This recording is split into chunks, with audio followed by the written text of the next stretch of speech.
for more insight, I'm joined by Sourabh Gupta with the Institute for China-America Studies. He's a senior Asia-Pacific International Relations Policy Specialist and a frequent guest on our program.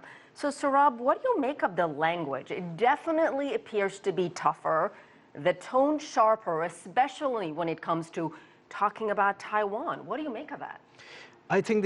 I think for quite some time now, President Xi Jinping has been trying to make it very clear that Taiwan is a red line, simply because this administration has been flirting on cross-straits policy on dangerous lines. It has held the line by and large, but Taiwan is that one area which is an absolute flashpoint in East Asia, which will involve the US and China in a conflict.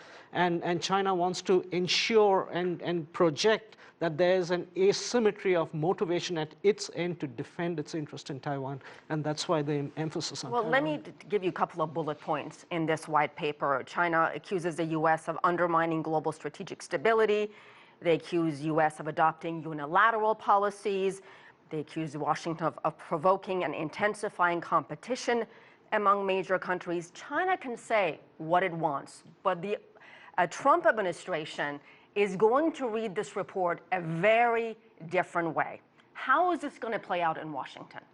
How it's going to play out in Washington is going to reinforce many of the ideas and themes that are already being talked about in Washington with regard to Chinese policy.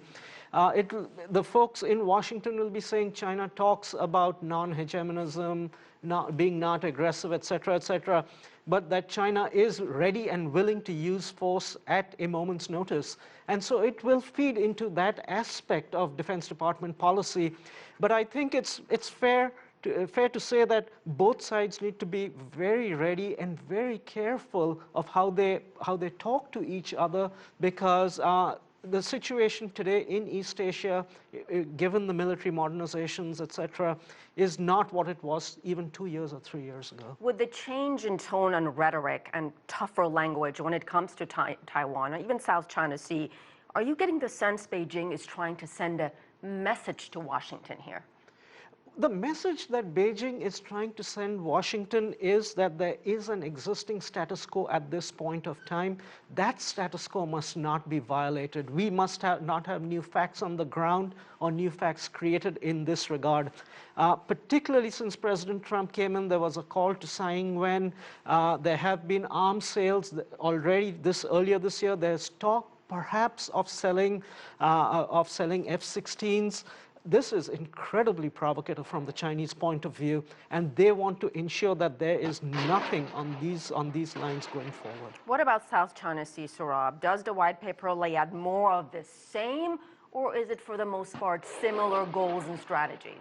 I think, the South China Sea is interesting because there's been a divergence with regard to Chinese policy vis-a-vis the US and vis-a-vis the claimant states and Southeast Asia. That relationship has improved considerably over the last 2 to 3 years, even though we do have skirmishes from time to time with Philippines, Vietnam, and Malaysia.